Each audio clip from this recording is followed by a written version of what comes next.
طرش هيتر والله. لا انا هوريكم. لا بس يا عم تقلق ايه يا يا عم عم؟ اصبر بس. اختي مزمزيل السلام عليكم اخواتي وحبايب قلبي في الله. انا ولا بتاع دعايه ولا غيره، بس بحب الايه الفساتين. دلوقتي يا اخواتي عندنا فساتين افراح.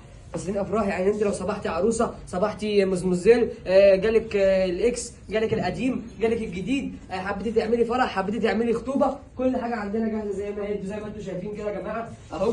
شايفين؟ اتفرجوا. بس في واحد جوه هنا عاجبنا اهو. خش له.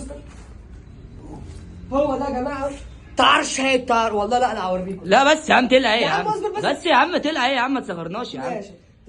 اهم شيء اوريكي بقى لحماتك العرقوبه او امك الكركوبه، الكلام ده كله بقى كده فاهم. خالتك، مامة خالتك، اخت جوز خالتك، ستتك، جدتك، تيتا، انو، كل حاجه موجوده. والمكان فين بقى اخواتي؟ شارع 30 في وش كنيسه ماكسيموس. تعالى كده. تعالى. كنيسه اهي. واحنا اهو. وريهم بصه كده بقى.